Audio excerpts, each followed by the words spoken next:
Hey everyone. Okay, so welcome to cycle 7. This is all about the whole lecture cycle. Today's lecture, as well as Thursday's lecture, is all about sex. And in particular, today we'll be studying a big puzzle in evolutionary biology. Why have sex? And obviously, I don't mean, are there some experiences that are even better than really good sex. I'm really specifically focusing on why so many species engage in sexual reproduction.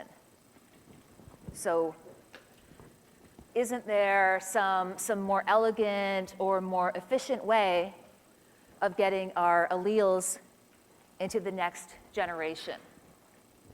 Under what circumstances would we expect sexual reproduction to be favored over the alternative of asexual reproduction?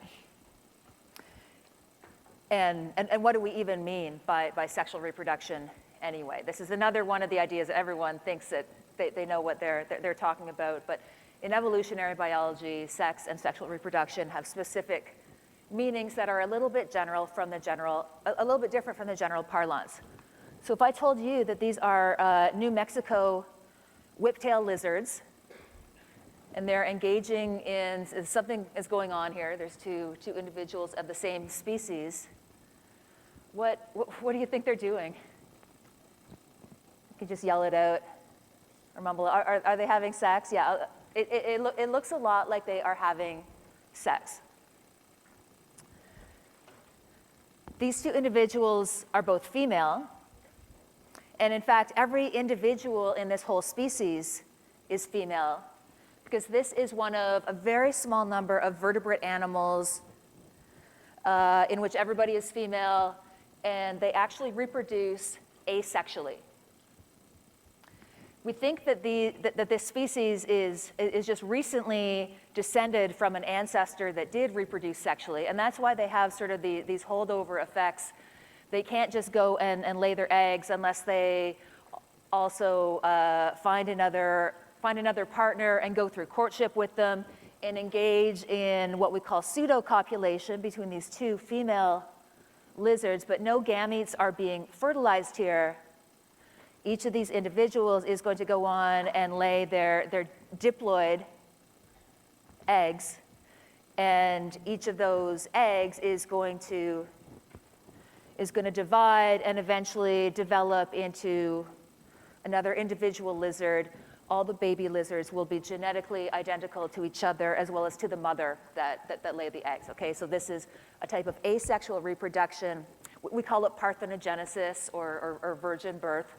The important thing is here is that no gametes are produced and no gametes are fusing with each other. So the vast majority of vertebrate animals reproduce sexually, like we do, by producing gametes, usually haploid gametes, that then fuse with another haploid gamete and give rise to a diploid zygote. So the production of gametes through meiosis and then the fusion of those gametes, that's sort of the hallmark of sexual reproduction. So yeah, when I say sex, it probably conjures up like a whole range of different ideas in different people's heads, but some of you might think about copulation. Maybe you're thinking about that.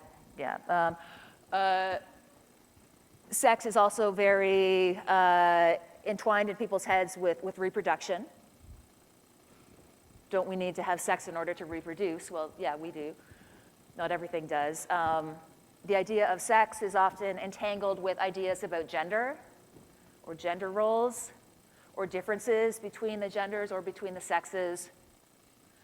Often our mind goes to the gametes. Oh, sex, that is like producing gametes. That's all about sperm and eggs. So yeah, you might think about sexual dimorphism. That is why in many species males look different from females. Males have different behavior from females. You may think about differences in gamete sizes. Why are these sperms so small and this egg so big? Those are all fine things to think about. From the point of view of an evolutionary biologist, what's the really cool and exciting thing about sex. Remember, evolutionary biologists are obsessed with genetic variation in populations. We can't have evolution if there's no genetic variation in populations. The great thing about sex, or the important thing about sex, is that sexual reproduction can create new combinations of alleles. So it doesn't in itself, sexual reproduction doesn't in itself create new alleles. Only mutation can do that. And mutation can happen in asexual organisms, it can happen in sexual organisms. But by reproducing sexually, two individuals fusing their gametes, we can get new combinations of alleles in the offspring that are different even from either parent. So imagine this dihybrid cross here. Two individuals mate with each other, and each one is heterozygous at each of the A and the B loci. And you can see that there's a whole array of offspring genotypes that could be formed, some of which are different from either of their parents. So we get new combinations of alleles, some of which we haven't seen before. And that's just a really simple example at two loci that each have two alleles. If we think about how many protein-coding genes there are in the human genome and how many alleles exist at most of those loci, it's been estimated that there's about 10 to the 600 possible combinations of alleles, which is like a greater number than there are stars in the galaxy. Sexual reproduction is incredibly powerful at creating new combinations of alleles. And offspring that are produced by sexual reproduction, even though they're kind of genetically similar, they're inheriting their alleles from the parent or the parents, but they're going to be genetically distinct from either parent. And they're almost always also going to be genetically distinct from each other, from their siblings. There is an exception to that. Can anyone think of, yes? Twins, yes, exactly, specifically identical twins. So if anyone here is an identical twin or maybe an identical triplet, there is another individual of your species that has exactly your same genotype. Everyone else, you are genetically unique. If you're an armadillo, nobody here is an armadillo, but if you were, you would have not just an identical twin, but you'd have 3 siblings to whom you are genetically identical. So armadillos actually produce offspring. They're genetically different from either of their parents, but they are always identical quadruplets, and so that's another exception. But sexual reproduction is the only way that we can get offspring that are genetically distinct from either of the parents. Okay, so reproducing sexually is not the only way to reproduce. We've seen it with these New Mexico lizards already. Asexual reproduction is a valid way of reproducing for many things.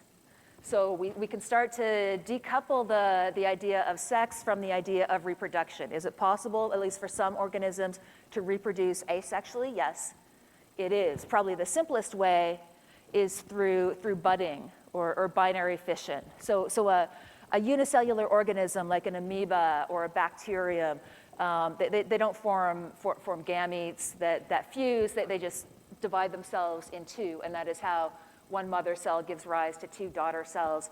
Each of these daughter cells would be genetically identical to the original mother cell. Very simple way of asexual reproduction. And we say that they are obligately asexual in this case because this is the only way that single-celled organisms can reproduce. Obligate means that you have to, that's the only way you can reproduce is through asexual reproduction. The lizards at the start of the lecture are another example of an animal that is obligately asexual, but here's yet another example. This is an Amazon molly. It's sort of a popular little aquarium fish.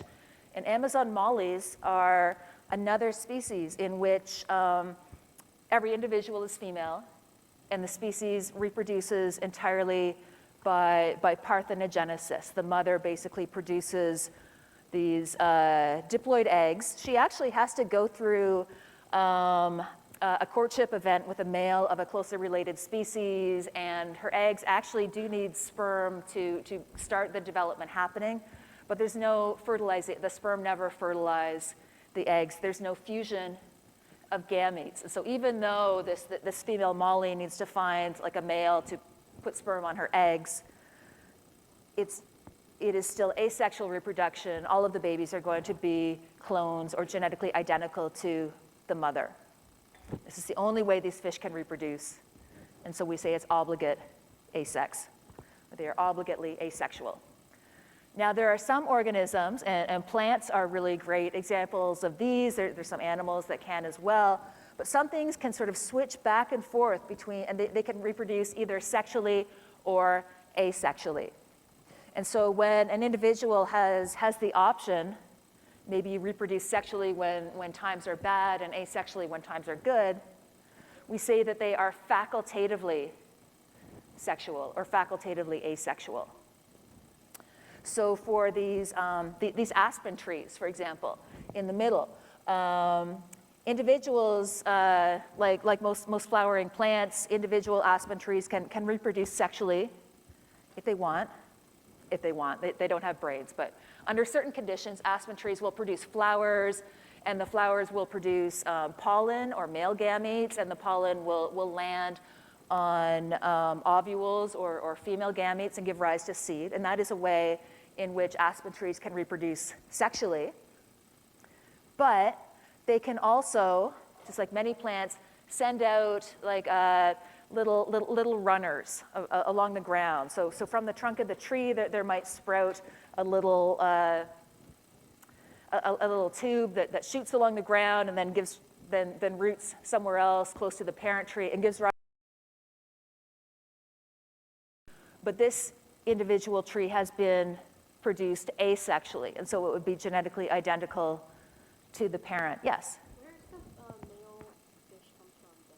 Where did the male fish come from? They're actually a different species.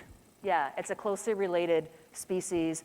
And for reasons we'll get into in the next lecture, male fish just aren't that picky. They will mate with anything that looks like it could be a female of their species. So that's why that's why they're down for it.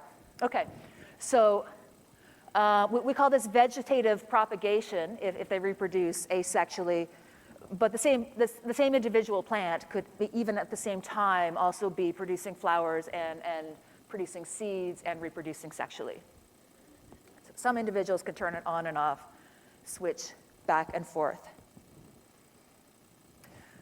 So just as there are many different ways to reproduce asexually, there's also many, many different ways to reproduce sexually. And farther ahead in your notes, you'll see this crazy little hand-drawn flowchart that I scribbled on the back of my lecture notes last year. And if you can read my handwriting, you can also follow along in that. And if you can't read my handwriting, it's fine. We'll go through everything here. But lots of different ways of reproducing sexually. One important distinction, so for organisms that reproduce sexually, that produce gametes that fuse with another gamete, an important distinction can be, are all the gametes sort of similar in size, or are there some very large and some very small? So the situation on the left, these are some yeast. I think baker's yeast or maybe brewer's yeast. I can't remember what species. But in yeast, they reproduce sexually, and individuals produce gametes that are of one of two different mating types, either type A or type alpha. But we don't have, but the gametes are similar in size to each other. And we say that reflects isogamy. That is that gametes are equal in size. Whereas for humans, what we think of as like the normal state of affairs for sexual reproduction is anisogamy, or an inequality in gamete size. And for humans, as well as any other anisogamous species, there's one sex of individual produces gametes that are relatively large and rich in nutrients and don't move around. We call those the eggs. And then the other sex of individual produces gametes that are very small and can move, and we call those the sperm. And so in anisogamous organisms, like ourselves, it's the production of the small motile gametes versus the large immobile gametes. That's what defines maleness or femaleness from the perspective of sex in anisogamous species. Okay. Oh yeah, and it becomes even more complex because for each of these, there are some species in which you can actually fertilize your own gametes. So if you simultaneously produce both sperm and eggs, or A-type and alpha-type gametes, in some cases you can actually just fertilize your own gametes. That's called self-fertilization. It's sort of like the ultimate form of inbreeding, if you can imagine. Other species that reproduce sexually, you need a partner. You need to fuse your gametes with another individual of the same species. So some organisms can fertilize themselves, other ones can't. Yes, question? Does that mean they don't have genetic diversity? If you are fertilizing yourself, it would result in similar, you'd become, your descendants would become more and more homozygous. Yeah, just think of it as like inbreeding on steroids, yeah. But it is still considered sexual reproduction, even if you don't need a partner, even if you are fertilizing yourself. As long as you're producing gametes through meiosis and those gametes are fusing, then whether or not you're fusing your gametes with another individual or you're just fertilizing your own gametes, we still consider it sexual reproduction. And among the among the isogamous species, which include a lot of fungi like yeast or these wood fungi here, sometimes everybody is compatible with everybody else. So any other individual of your same species you could fuse gametes with. They have no distinct mating types, which is different from us. Like in humans, gametes from, you need one egg and one sperm to fertilize each other. Sometimes it's very often there are two different mating types, like the A and alpha setup. So for any individual in an isogamous species, if there's two different mating types, then on average about half of the individuals that you meet would be sort of sexually compatible with you in a gamete sense. But there's other species like this in which there might be as many as 23,000 different mating types. And so almost every other individual you would meet in your species has some different mating type from you. And so almost every other individual would be compatible with you in the sense of gametes. So this is, yeah, sort of called the fungus with 23,000 different sexes. So all sorts of diversity in the ways in which organisms can reproduce sexually.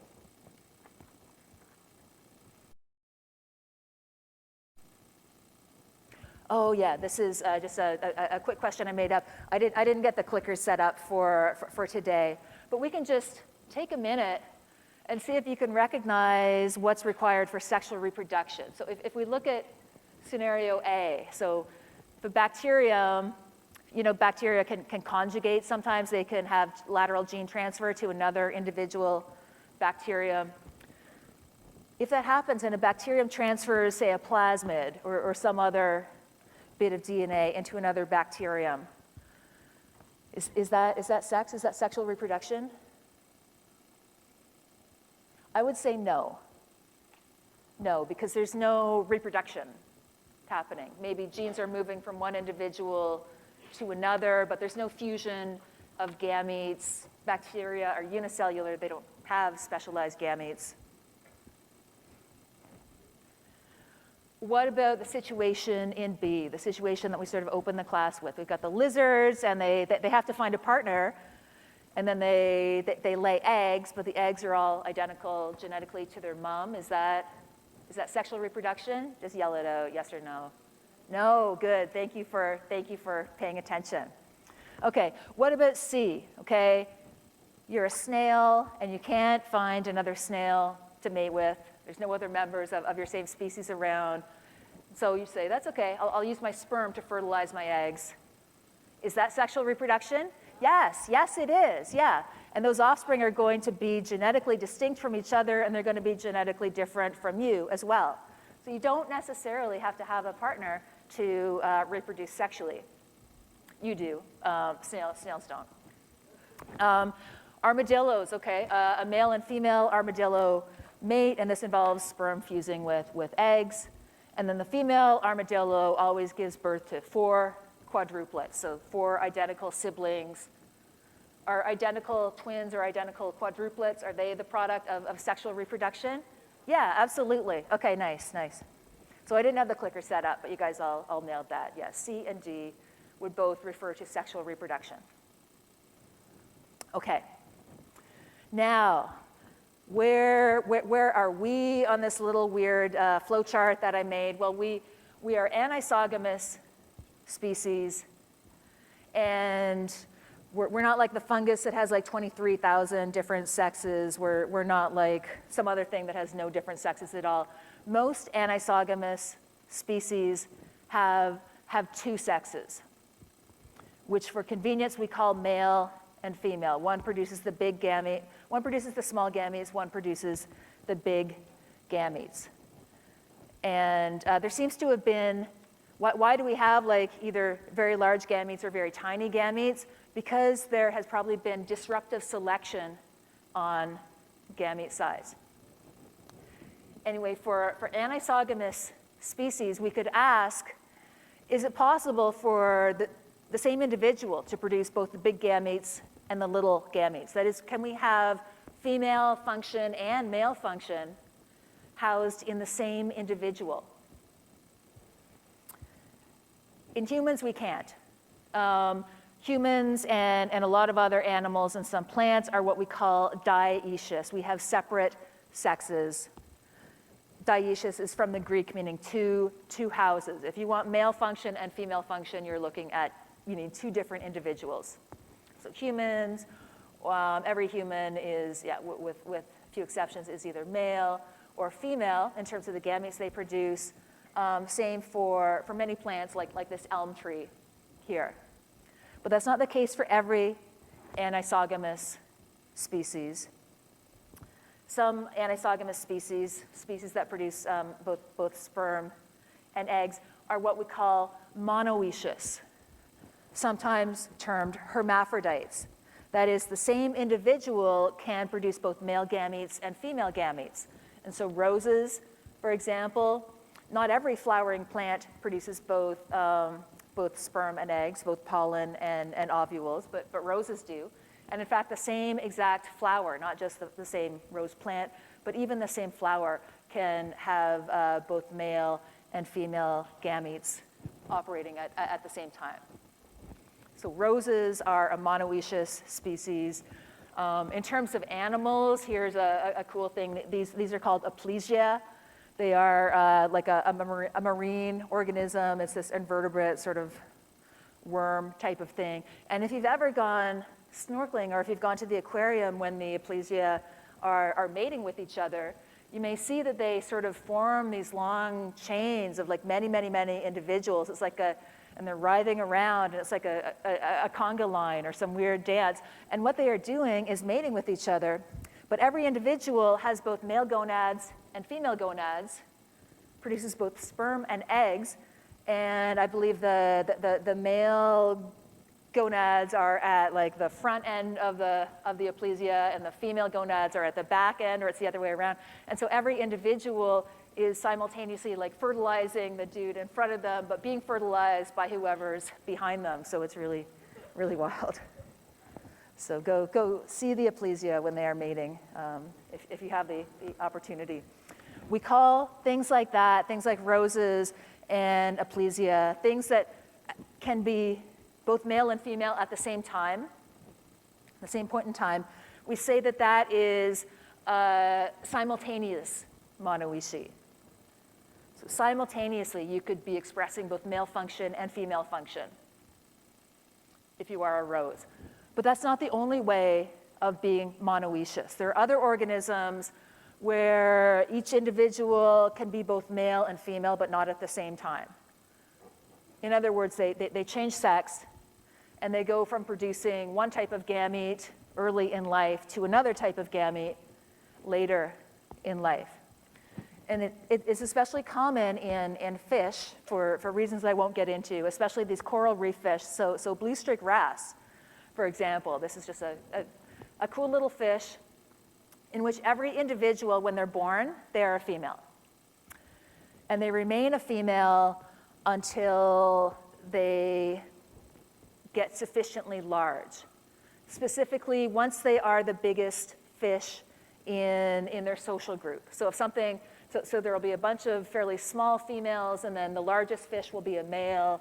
But then if that male dies or gets eaten or swims away, then the largest of the females will like shrivel up her ovaries. She will develop some testes, stop producing eggs, start producing sperm, and live out the rest of their life as a male. So we still consider this a type of hermaphroditism or monoishi. They're monoecious, but we say it's sequential monoishi. You're not both sexes at the same time, you're one sex and then the other. And does the opposite ever happen? Do we ever have individuals that are born male and then turn into females when they get very big? Yes, that happens in clownfish. So Nemo, for example, once he attained a certain body size, we can predict that he would have eventually turned into a female clownfish. So again, this is sequential monoishi. This is just my terrible handwriting flowchart. For any of you that think better in terms of like flowcharts or choose your own adventure, you can just summarize the last few slides with this diagram. But yes? Nemo, no, probably once Nemo's mom died, right? She got like captured or she went away, yeah. Nemo's dad would have turned into a female, yeah. If Disney movies or Pixar movies were accurate biologically. They're not. Okay, so say that you are sequentially monoecious. Why is it, is it better to start off as a female and then turn male? Or is it better to start off life as a male and then turn into a female? And why is it that these two species of fish do exactly opposite things to each other? And for this question, we can appeal to an idea called the size advantage model of sex change. And sex change or sequential monoishi is especially common in fish. And we think the reason for that is because fish are one of the organisms that keep on growing throughout life. So the older a fish gets, the bigger it gets. And in general, it is good to be big. Selection often favors individuals of larger body size, but there may be a stronger benefit to large size for one sex than the other. So we can think about the shape of what we call the fitness functions for body size and how they might differ between males and females. So imagine for particular species, maybe for males, the blue, we have blue lines denoting males and red for females. Maybe males that are very big, they're doing a little bit better than males that are very small, but it's still sort of a shallow slope to this fitness function. So all the males are kind of doing the same as each other, but it's like a little bit better to be big than small if you can, if you're a male. But imagine, for the same species, imagine if the fitness function around body size for females is much more steep. In other words, if you are a female and you're small, you just suck. You can't lay any eggs, you're not going to have any reproductive success. But the largest individual, if a female is very, very large, then you're going to kill it. You know, it's awesome. You can lay so many eggs. You're so fertile. You're just going to be doing great. In this case, if you can change sex, if you are a simultaneously monoecious organism, then the size advantage model of sex change predicts that every individual, because you're small when you're born and you're big when you die, every individual should be born male under these conditions. And you get bigger and bigger and older and older and older until at some point there's some threshold body size or some threshold age where the fitness functions cross. And at that point, you're going to keep getting bigger, but it pays to now change sexes, and live out the rest of your life as a female. So the size advantage model of sex change says that when the fitness functions for the two sexes cross, the best thing to do, the way to maximize your reproductive success, is to always skate along the upper edge of these fitness functions. Male first in this case, and then female. And this is exactly what happened in Nemo's family. Or in species like clownfish, we say that they show protandry. Protandry means that every individual is born male. You're male first, protandry, and then you become female when you're big. But you can maybe imagine another situation in which males have a lot to gain from being big and a lot to lose by being small. And for females, your body size doesn't matter quite as much. And so if the fitness function, the relationship between size and reproductive success for females was like almost kind of flat like this, not super steep. But maybe males have a lot to gain by being big and a lot to lose by being small. And there are some mating systems in which only the biggest, toughest males get to mate at all, and all the small males just get beaten up and chased away. But the biggest males are doing really well. In that case, the size advantage model of sex change would predict that every individual, the best thing to do, when you're small, it's better to be a female. So we would expect that individuals are born female, and once they reach this threshold body size, the point at which the fitness functions cross, they should change sex and become male later in life. And so when you are born female, you're a female first before you're a male. That is called protogyny, from the Greek, first female. So females become males, like we see in the blue-headed wrasse. Okay. All right. So where did sex come from, or when did sex first sort of appear in evolutionary history? It's harder than you might think to infer that, but what we can be pretty sure about is that the first cellular life, 3 billion years ago or so, 3 or 4 billion years ago, they would have reproduced by binary fission or by budding. And that's a type of asexual reproduction. So asexual reproduction almost certainly came first. Sex was a more recent invention. It's been estimated that exchange of lateral gene transfer, or exchanging genetic material between individuals in bacteria, it's not really sexual reproduction, but you can think of it as like parasex. We're kind of starting to get the idea.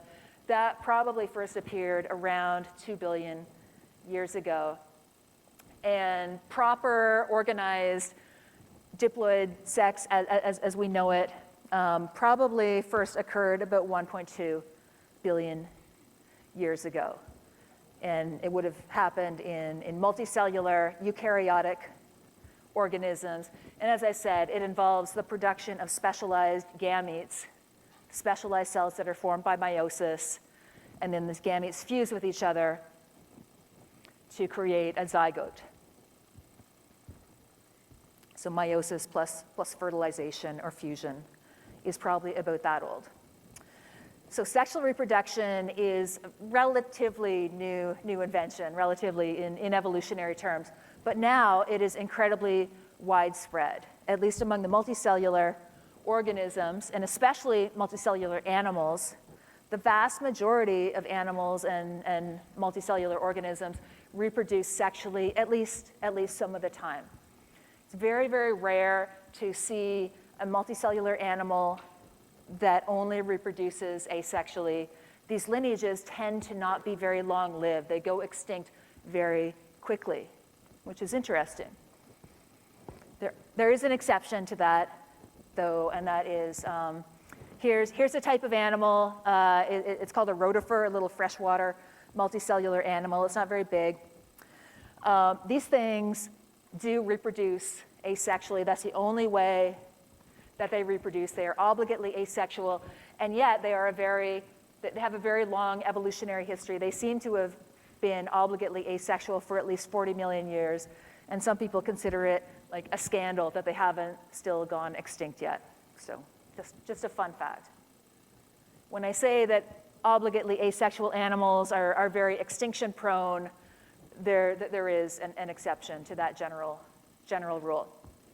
So what are the advantages and the disadvantages of reproducing sexually? Because at first it seems like it's easier to come up with disadvantages than it is to consider the advantages. So it may seem like sexual reproduction is a dangerous thing, it's a time-consuming thing. It can be an annoying thing as you evaluate potential mates. So here's a bat that's grabbing a frog. This frog was just looking for a mate, and the frog was singing his song. But female frogs are not the only things that listen to frog song. Bats that like to eat frogs also listen for frog songs and then use that as a cue to zoom in and catch their dinner. So it is dangerous. It can be costly just to search for a mate. Assuming you can't fertilize yourself, if you need to find a mate, at the very least, it's going to take time, and in worst case, it can be risky. Maybe you get your heart broken too. I hope that doesn't happen to anyone here. Another cost is termed the cost of males, and that is because females, by definition, are the sex that produces eggs in live-bearing organisms like mammals. Females are the sex that gives birth to offspring. So the rate at which a population can grow is limited by how many females there are in the population. So in sexually reproducing species, only females can grow the population. Now there are some nuances around that, and some species have paternal care, and so males will, like in birds, males will bring food to their babies, and so they can improve the survivorship of their babies. So in that case, sometimes it's good to have a partner. But for the most part, a population that about half the individuals are males, so only half of the individuals can lay eggs, it is only going to be able to grow about half as rapidly as a population where everyone's female and everyone can just clone themselves and reproduce asexually. So this seems to be a really important disadvantage of sexual reproduction.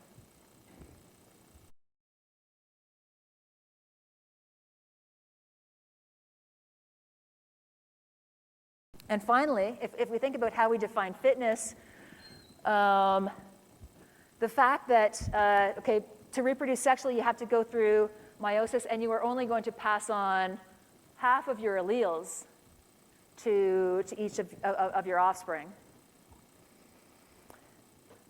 Wouldn't it be more efficient to just clone yourself and you're passing on 100% of your alleles instead of just 50%?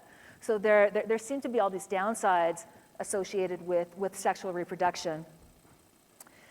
And it's also just really, really complicated. There's so many things that can go wrong. There's this quote that I love from one of Matt Ridley's books. The sexual method of reading a book would be to buy 2 copies, and then you have to rip out half the pages and reassemble them. And you can imagine how much room for error there are. There's so many things that can go wrong with meiosis and fertilization. It's inefficient, it's complicated, but it's still super widespread. So what are the big advantages of reproducing sexually? Well, one school of thought is that, remember I said that except for the rotifers, most asexual species, obligately asexual species, they tend to go extinct. And so maybe this is important. Maybe it's a real, sexually reproducing species are just playing a real long game, and given enough evolutionary time, it's good to be able to engage in sexual recombination, and maybe because that's a way of getting rid of deleterious or harmful mutations. So most mutations, if they affect fitness at all, most mutations are harmful. And so if you imagine a population that reproduces asexually, as we go from one generation to the next and the next, there's really no way of getting rid of harmful mutations. This is just a frequency distribution of the number of harmful mutations in each individual in the population. And mutations happen over time, and most mutations are bad. And imagine if you get enough harmful mutations, maybe once you hit 10 or something, then your lineage is going to go extinct. This idea is called Muller's ratchet, a ratchet being, Muller being the person that hypothesized this project, and a ratchet being a tool that only clicks in one direction. So under asexual reproduction, these frequency distributions keep clicking farther and farther and farther to the right, accumulating more and more and more harmful mutations until after 40 million years, maybe the population will go extinct. By contrast, a population that can generate new combinations of alleles, so a population that can reproduce sexually, is capable of breaking the ratchet or spreading out the variation in the number of harmful alleles. So sexual reproduction allows new combinations of genotypes, new combinations of alleles to be formed. So imagine that, I'm sure all your parents are awesome, but your mother probably has some traits that you don't like, and probably your father also has some traits you don't like. Imagine that they reproduce. It's possible if they reproduce sexually, you could theoretically inherit all of your mother's worst qualities and also all of your father's worst qualities. And in that case, that would suck. You have all these harmful mutations and you're just going to go extinct. But it's also possible through sexual reproduction that you get all of your mom's best qualities and all of your dad's best qualities and none of their worst qualities. And this idea collectively is called the rubies in the rubbish hypothesis, that by reproducing sexually, yes, you're going to get some individuals that are just way worse than either parent, but you're also going to get some individuals that are much better than either parent. You've got rubbish that dies out, and you've got rubies that are awesome. And so maybe this is an advantage of sexual reproduction. It is an advantage of sexual reproduction. Maybe this is enough to maintain sex in populations. But I like this idea, that the rubies in the rubbish, or Muller's ratchet idea. But the problem with it is that it requires really, really, really long periods of time to work. And when we think about the cost of males, the fact that asexual populations can reproduce pretty much twice as fast as sexually reproducing populations, it seems to me that we need a faster, more immediate, quicker acting benefit to sexual reproduction. And so probably, as well as those mutational explanations for sex, like Muller's ratchet, maybe there's also a more immediate benefit to being able to produce a diversity of offspring genotypes. So under some circumstances, maybe just being able to produce offspring that are all genetically different from each other, as well as genetically different from you, maybe that's a good thing. Now, one possibility, or one idea that was first advanced when people started thinking about this a few decades ago is called the lottery principle. It said, okay, consider an organism, and it is, it is lived through its childhood and it survived until reproductive age.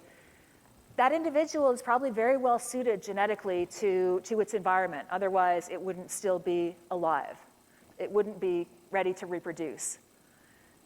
So if that individual's environment is likely to stay exactly the same in future, then probably you should just clone yourself. However, a lot of organisms live in environments that change. Maybe there's like seasonal change, and you're living, it's hot right now, but maybe in a few months it's going to be like really, really cold.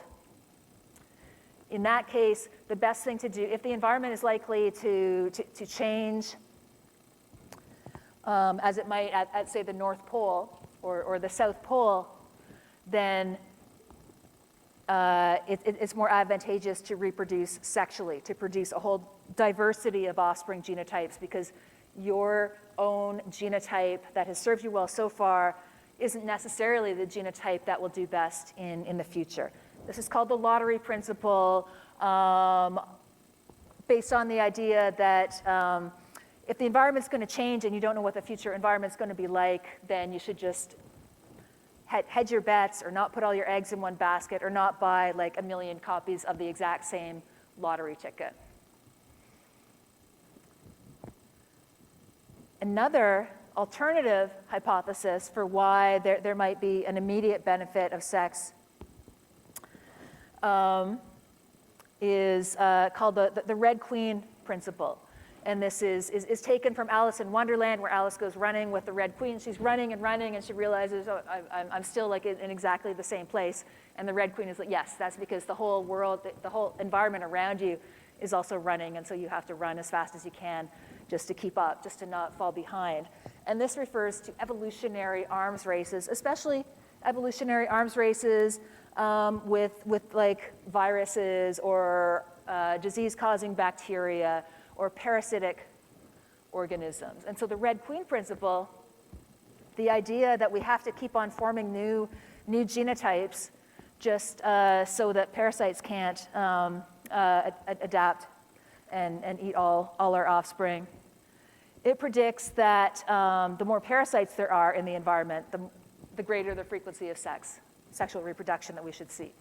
And the nice thing is that these two alternatives make completely different predictions about how much sexual reproduction there should be, say, in the tropics. Under the lottery principle, we would expect asexual reproduction to predominate in the tropics, because they don't have real strong seasonal effects, kind of the same daylight, day length, and temperature all year round. Whereas under this idea, under the Red Queen principle, we would actually predict more sexual reproduction in the tropics, because there's many more parasitic species there. And it turns out that there is, in fact, way more sex in the tropics, more asexual reproduction at the poles. So the lottery principle sounded like a good idea, but the Red Queen principle is actually much better supported. Okay, to summarize then, sexual reproduction, or reproduction in general, I guess, is incredibly diverse. There's many, many ways of being asexual. There's many ways of being sexual. Many organisms can alternate between the two of them. There's all sorts of important downsides to reproducing sexually, but for most of us, or most multicellular animals, there must be some benefit that outweighs the costs, or it wouldn't be so widespread. Thanks very much. The next 2 minutes are yours.